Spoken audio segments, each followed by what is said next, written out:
Muhammadi Widyastuti. Nah, di video kali ini saya akan membahas materi mengenai gerak melingkar. Gerak melingkar itu merupakan gerak suatu benda yang lintasannya berupa lingkar mengelilingi suatu titik tetap. Nah, contohnya itu misalkan gerak bulan mengelilingi bumi atau gerakan berputar bola yang tergantung pada tali. Nah, di sini ada beberapa besaran yang terkait dalam gerak melingkar. Contohnya itu seperti frekuensi dan periode. Nah, frekuensi itu merupakan banyaknya putaran yang dilakukan benda dalam satu detik. Sedangkan periode itu adalah waktu yang diperlukan benda untuk menyelesaikan satu kali putaran. Nah, di sini persamaannya itu adalah untuk periode T sama dengan T kecil per N. Ya, waktu per banyak putaran. Sedangkan frekuensi itu sama dengan banyak putaran per waktu. Nah, sehingga kalau kita perhatikan rumus ini sama dengan rumus yang ini ya. Sehingga diperoleh bahwa T sama dengan 1 per frekuensi, atau frekuensi bisa juga dicari dengan 1 per periode. Itu bisa digunakan apabila sudah diketahui besar periodenya berapa. Itu ya. Oke, besaran yang lain, jadi ada namanya kecepatan. Jadi di sini untuk gerak melingkar, itu dia memiliki namanya kecepatan linier, atau disebut dengan kecepatan tangensial. Jadi kecepatan linier, jadi misalkan di sini sebuah benda itu melakukan gerak melingkar dengan arah yang berlawanan searah jarum jam ya. Dimulai dari titik A. Ini titiknya. A di sini. Nah, ketika benda ini melintas melakukan 1 kali putaran, maka benda itu sudah menempuh lintasan sepanjang 1 keliling lingkaran. Kita tahu bahwa keliling lingkaran itu rumusnya 2pi kali R. Itu ya. Nah, sedangkan di sini R itu merupakan jari-jari atau jarak benda ke pusat lingkaran. Itu. Nah, di sini untuk kecepatan linier, jadi kecepatan itu sama dengan kalau kita dari lurus, V sama dengan jarak yang ditempuh per waktu. Kan itu. Nah, di sini untuk di kecepatan linier juga sama.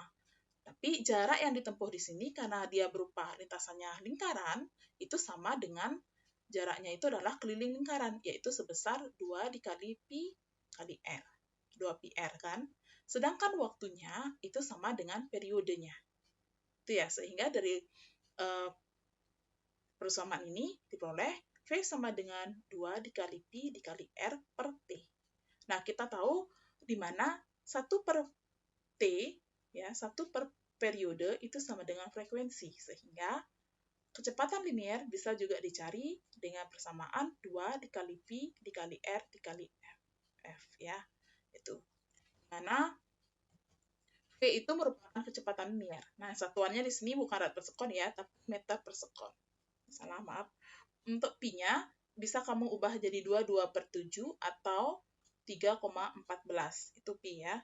R itu adalah jarak atau jari-jari.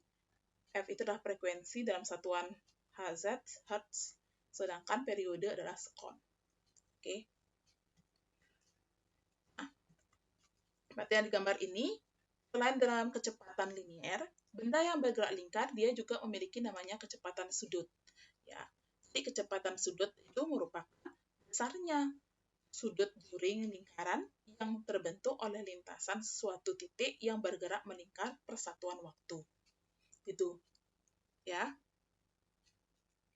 Nah, di sini kecepatan sudut itu adalah sudut tempuh per waktu. Sudut tempuh yang dimaksud di sini kan sama dengan sudutnya. Kalau misalkan benda itu bergerak atau berputar satu lingkaran penuh, maka sudutnya itu adalah 360 derajat kan, atau sama dengan 2pi. Ya. Nah, sedangkan waktunya itu adalah periode. Sehingga 1 per T itu sama dengan F, sehingga rumusnya bisa ini. Oh, ini salah ya, tidak isi R. Ya. Jadi, omega itu sama dengan 2 dikali pi dikali F. Itu aja. Oke? Atau omega juga ada rumusnya ini. Sama dengan perpindahan sudut per selang waktu. Oke, perubahan sudut ya. Nah, kalian tahu, harus ketahui bahwa satu lingkaran itu sama dengan 2pi radian, atau sama dengan 360 derajat. Maka satu radian itu sama dengan 360 dibagi 2 derajat.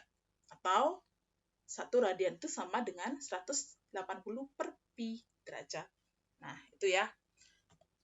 Nah, ini dimana lipatan sudut adalah dalam satuan rad per sekon, pi-nya 22/7 atau bisa 3,14 ya. F itu adalah frekuensi, T itu adalah periode, delta theta itu adalah perubahan sudut, delta T itu adalah selang waktu. Oke. Nah, benda yang memiliki kecepatan, jadi kalau di dalam gerak melingkar, jadi kalau kita perhatikan tadi, bahwa ini ya, kecepatan linier itu sama dengan 2pi kali R kali F. Ya, sedangkan kecepatan sudut, ini ya, rumusnya. Nah, itu hampir mirip ya. Jadi, kecepatan linier itu adalah 2pi kali R kali F. Sedangkan ini, kecepatan sudutnya itu adalah ini, 2 kali pi kali F. Hampir sama ya, tapi kalau di kecepatan linear ada tambahan R-nya, ya, sehingga bisa diperoleh seperti ini. Persamaannya itu adalah kecepatan linier sama dengan kecepatan sudut dikali R. Atau dari rumus ini mencari kecepatan sudut itu sama dengan V per R. Nah, itu. Oke. Hubungannya. Nah, selanjutnya, besaran selanjutnya itu adalah namanya percepatan sudut. Ada namanya percepatan sudut atau percepatan anguler. Ya. Nah, di mana percepatan sudut itu merupakan perubahan kecepatan sudut dalam satuan waktu. Jadi, kalau kecepatan sudutnya benda itu semakin bertambah, maka akan terjadi percepatan sudut yang sudutnya positif. Tapi, jika kecepatan sudutnya berkurang, maka terjadi perlambatan, sehingga percepatan sudutnya nanti negatif. Seperti itu ya.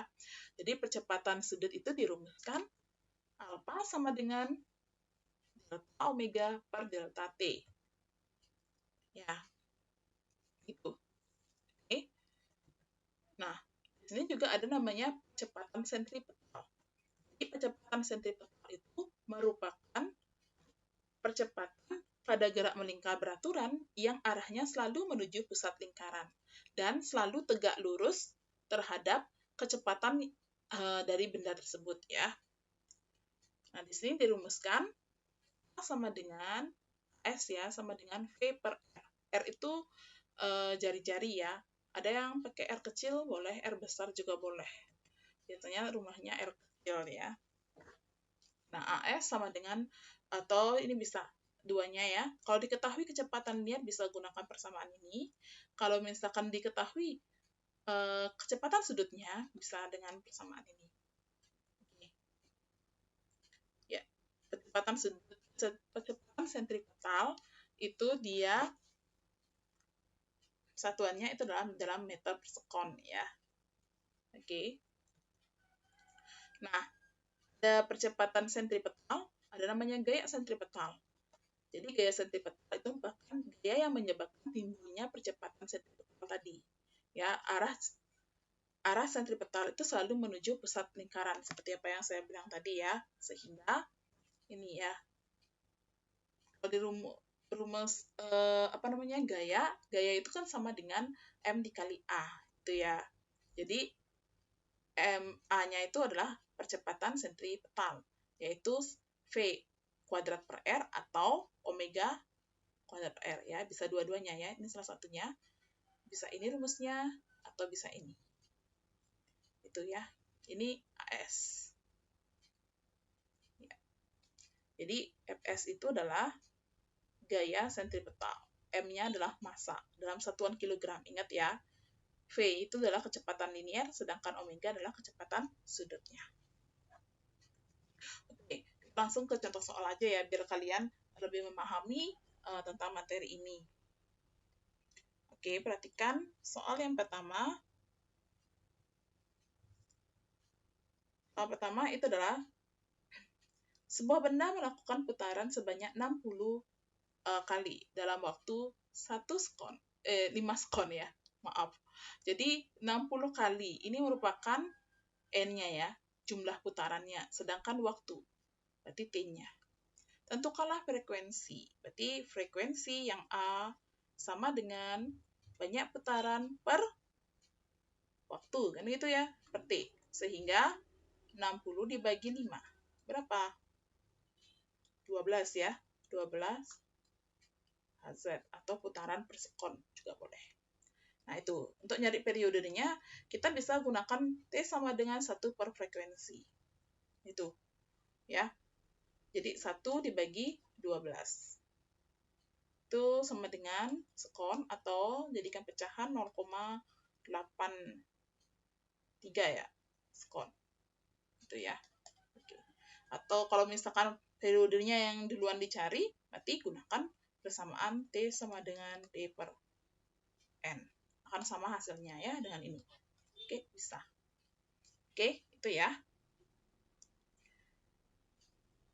Oke, soal berikutnya.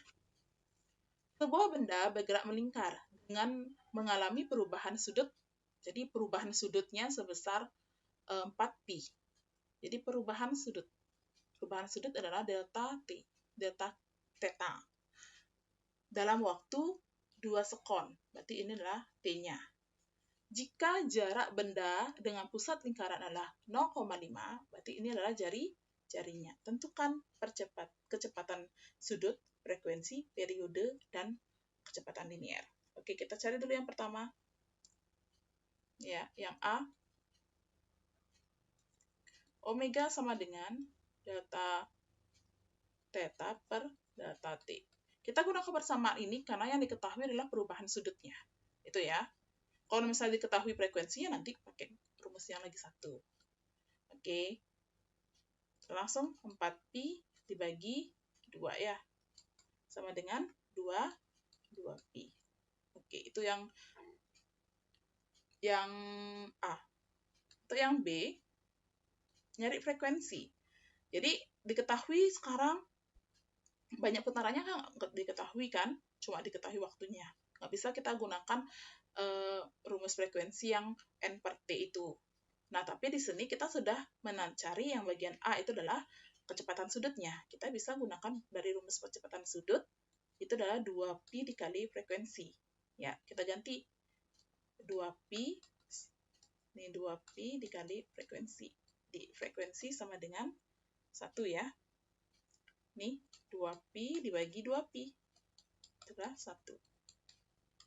Nah, untuk yang C, periodenya. Jadi, 1 per frekuensi. 1 dibagi 1, ya 1 juga. Jadi, waktunya adalah periodenya adalah 1 sekon. Nah, untuk yang D, kecepatan linier, karena yang diketahui frekuensinya ada, periodenya ada, boleh salah satu. Boleh kita gunakan yang 2pi kali R kali frekuensi, atau V sama dengan 2pi kali R per T. Itu boleh. Yang mana aja boleh. Oke, saya gunakan yang ini. 2pi, R-nya 0,5 dikali 1. Jadi, 0,5 itu kan setengah. Ya. Kali 1 ya 1. Kali 2 ya 1. Kali 1, 1. Berarti 1 pi. Atau pi. Itu. Oke. Soal yang kedua. Bisa ya? Oke, kita lanjut. Soal yang ketiga selanjutnya. Nah, di sini diketahui, oke,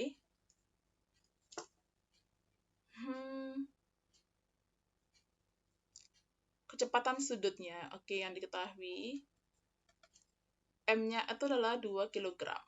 Ya, sebuah benda bermasa 2 kg berputar dengan kecepatan sudut. Jadi, omeganya adalah 120 rpm. Kita jadikan dia rad per sekon. Jadi 1 RPM itu sama dengan ini kan tadi satu putaran per menit kan. Jadi 2pi per 60 kan gitu. Ya, rad per sekon. Kan gitu. Jadi ini kalikan aja. Ya, 120 dikali 2pi per 60. Ini kan bisa jadi berarti 2 kan? Ini 2. 2 kali 2, 4. Berarti 4pi. Oke. Jari-jarinya adalah 2 meter. Oke, yang dicari yang pertama adalah yang A, percepatan sentripetalnya. Oke, karena sudah di sini sudah diketahui itu adalah apa namanya? Omeganya, berarti kita gunakan persamaan yang ada omeganya ya. AS sama dengan omega kuadrat dikali R. Itu ya kan rumusnya? Ya, karena yang diketahui ini adalah omeganya, bukan kecepatan linearnya. Tapi kalau di dalam soal diketahui kecepatan linearnya, gunakan persamaan yang V kuadrat per R. Itu. Oke, ini. 4pi kuadrat dikali R-nya 2. 4 kuadrat berapa? 16 ya. 16pi kuadrat dikali 2. 16 kali 2 itu adalah 32. Ya. Pi kuadrat. Meter per ton kuadrat. Oke. Boleh kalian ganti, kalau dalam pi itu ya, yang di sini, boleh pi-nya ganti dalam, jadikan dia 22/7 atau 3,14. Atau tetepin bisa. Jadi kalau misalkan dia dalam soal esai, boleh tetap dalam pi, boleh kalian ubah. Tapi kalau misalkan dalam pilihan ganda, tergantung dari optionnya. Dia masih dalam satuan, dalam pi atau sudah diubah. Itu ya. Jangan nanti sampai keliru. Nah, itu yang nomor A. Untuk nomor B, kita gaya sentripetal ya. Oke. Yang B, gaya sentripetal itu sama dengan M dikali AS. Ya, langsung aja. Kita kan sudah mencari tadi AS-nya berapa. Ya, tadi AS-nya berapa? Ini kan udah ketemu 32 pi kuadrat. Oke. M-nya 2 kilo. Kita masukkan 2 dikali 32 pi kuadrat. Kalikan. 64 kan? Pi kuadrat Newton. Nah, itu. Kalau misalkan dalam soal belum diketahui percepatan sentripetalnya, jadi percepatan sentripetalnya tadi bisa dicari dengan rumus omega kuadrat dikali R atau AS dikali V kuadrat per R. AS sama dengan V kuadrat per R. Boleh salah satunya. Tergantung dari soalnya seperti apa. Oke. Nah, itu materi kita pada video kali ini dan pertemuan kali ini itu mengenai gerak melingkar ya. Ini masih bagian pertama ya, belum selesai. Jadi saya akan jelaskan materi tentang gerak melingkar beraturan dan berubah beraturan dan juga hubungan antara roda-roda di video selanjutnya ya. Oke, sampai di sini. Semoga apa yang kalian pelajari dari video ini bisa bermanfaat buat kalian dan kalian paham mengenai gerak melingkar. Oke, sampai di sini. Sampai jumpa di video selanjutnya. Terima kasih sudah menonton video ini.